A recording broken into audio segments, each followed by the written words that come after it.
Este é o Conversas Cruzadas aqui na TV Com. Agora a possibilidade de protesto em cartório daquele condômino inadimplente. É o nosso assunto hoje. Bom, o mais comum é resolver a situação da forma negociada, da forma litigiosa, no cartório ou com empresa de cobrança. O mais comum é sempre a gente conseguir resolver isso através de alguma negociação. A maioria das inadimplências a gente consegue resolver aí no curto prazo, né? As que demoram um pouco mais, nós temos que tomar alguma outra medida. Então agora temos a hipótese de protesto, até então também temos ação judicial de cobrança.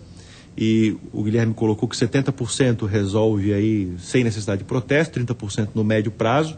E nas ações judiciais isso também se mostra corriqueiro, né? A maioria, até pela própria morosidade natural da ação judicial de cobrança de taxa de condomínio em atraso, que é uma ação de conhecimento, ou seja, vamos ter uma sentença judicial dizendo que o condômino deve, para então iniciarmos o cumprimento de sentença, a execução, para então penhorarmos o imóvel, para então ele ser levado a leilão, leiloado, vendido e o magistrado nos liberar o alvará para receber o recurso. Isso são anos, né? Então, no decurso desse prazo, existem mudanças de situações do devedor, seja porque melhorou a situação econômica, conseguiu vender um outro bem, muitas vezes a inadimplência se dá por um falecimento na família, um inventário que não resolve, né? Um negócio mal feito. Então, a gente acaba conseguindo, ao longo dos anos da ação judicial, resolver isso. Então, são poucos, percentualmente também, eu diria, os casos de inadimplência que chega ao ponto do apartamento ser penhorado, leiloado, vendido e o condomínio receber... até porque na justiça isso demora... Isso eu estou falando de 5 anos, 6 anos. Essa possibilidade veio também para desafogar um pouco o judiciário, né? Que hoje em dia a gente sabe que o judiciário é... Pois mas na reforma do Código Civil, né, veio com essa história de dar agilidade nas ações de despejo e tal. Isso aconteceu? São coisas diferentes, né? Nós tivemos uma nova performance aí da lei inquilinária no passado recente, né? Que trouxe sim uma certa agilidade nas ações de despejo, né? Mas as ações de cobrança de taxa de condomínio em atraso não tiveram nenhuma alteração no seu processo. Uma ação de despejo pode ser resultado de um problema. Existe uma outra, isso, essa questão da hipótese do protesto, ela é uma luta, digamos assim, nacional dos SECOVs, dos sindicatos da habitação, e que buscaram aí os legislativos estaduais, né, para que aprovassem leis estaduais fomentando, né, e possibilitando aí a hipótese do protesto.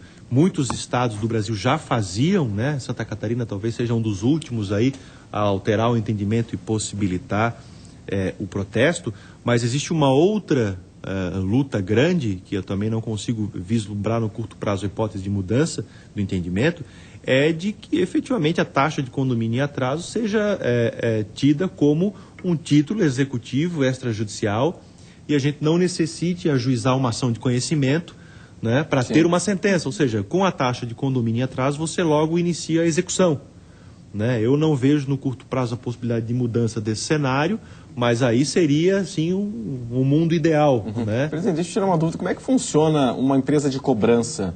Quer dizer, o condomínio paga uma taxa sobre o dinheiro recolhido, é isso? Aqui em Santa Catarina, é uma peculiaridade mercadológica muito nossa aqui, de que nós temos empresas de cobrança garantida para condomínio, aonde elas compram, digamos assim, a dívida. Sim. Né? Ou seja, se a taxa de condomínio vence no dia 5, no dia 5 ou 1 ou 2 dias depois está lá o valor integral na conta do condomínio, o valor rateado, e essa empresa, digamos que existe quase que uma subrogação de crédito, algo nesse sentido, porque essa empresa então vai cobrar dos condôminos em atraso. Mas ela ganha de que forma? Ela ganha justamente quando ocorre inadimplência, porque a multa, o juro, a correção fica com a empresa, porque ela já antecipou o valor à vista, digamos assim, para o condomínio.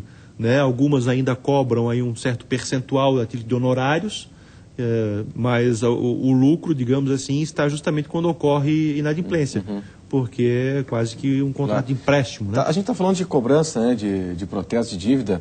Tem um negócio interessante, o senhor é de Joinville, Em Joinville, a prefeitura, ela está protestando toda a dívida ativa do município? Isso já aconteceu? Vai acontecer? Como é que está isso? Sim, Joinville, Tuporanga, Criciúma foi um sucesso de arrecadação para o município, ao apontamento de CDAs, né, certidões de dívida ativa, que são provenientes de tributos municipais, taxas municipais, principalmente o IPTU, ISS. Então, é feito ou de forma eletrônica, ou basta o município, qualquer município, procurar o tabelionato e apontar, enviar o título, que é a CDA, e o mesmo procedimento que foi mencionado aqui para cobrança de uma dívida condominial é feito para cobrança de um tributo. Isso aí para conseguir fazer caixa é uma beleza, hein? Sim, principalmente a recuperação é uma recuperação bem mais baixa, porque é um título mais difícil de cobrar. Ah, é? Porque são dívidas antigas que vêm correndo há muito tempo, muitas delas já com processos iniciados.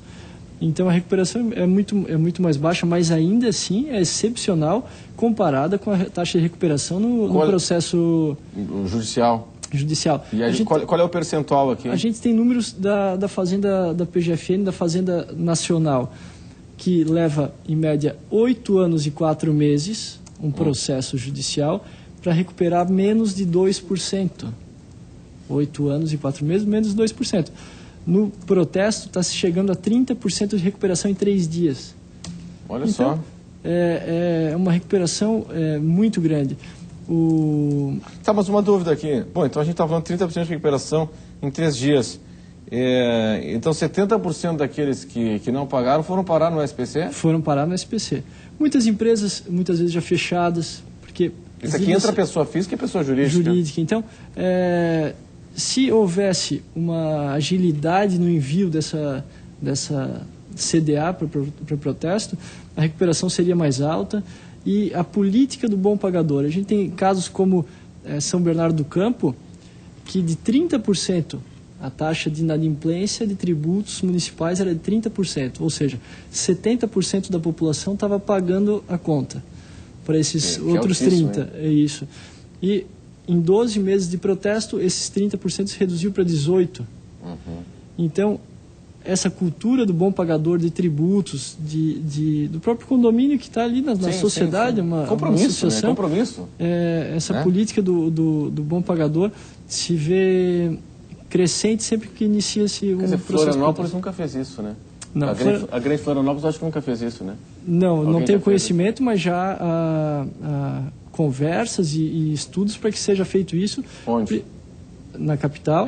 Isso está em andamento? Está em andamento, tem conversas adiantadas. Polêmico isso, hein? Aqui vai ferver. Vai ferver, mas outros municípios... Aqui em Florianópolis tudo ferve. Inclusive, né? na lei federal é expresso, né? E aqui em Florianópolis já se protesta as CDAs da PGFN e da AGU, PGFN? Procuradoria da Fazenda Nacional. Tá. Mas não dívida do município. Não, e das autarquias, das 155 autarquias federais, já se protesta, já se aponta essas CDAs, normalmente aqui na comarca... Agora uma curiosidade, antes do intervalo, preciso chamar um intervalo. Me lembro quando fui para uma missão de trabalho enviado aqui do Grupo RBS para Dubai, para os Emirados Árabes, e conversando com o embaixador brasileiro lá em Dubai, ele nos contou o seguinte: em Dubai o passivo social é 0. Por quê? Porque eles têm 93% da população de fora. São estrangeiros, filipino, indiano, que está trabalhando lá. Então o que acontece? Quando ele é demitido, ele pega o carro dele que está financiado, pega a família, vai para o aeroporto, deixa o carro lá e volta para o país dele. Por quê? Porque a lei lá, está falando de uma monarquia, né, de uma ditadura, a lei lá é a seguinte: cidadão que tem 1 dia de atraso de qualquer dívida é preso. 1 dia de atraso de qualquer dívida é preso. Então, para não atrasar nenhuma dívida, ele pega toda a família, deixa a geladeira, porque está tudo financiado, né? Trabalhador e tal, gente comum, gente simples. Então, está com a casa financiada, apartamento, tudo e tal, carro, geladeira. Ele pega a família e vai embora. Aí ele deixa a dívida, mas também não fica passivo social nenhum, né? É diferente, é outra cultura. Bom, nós vamos para o intervalo. e em instantes estaremos aqui de volta. Até já.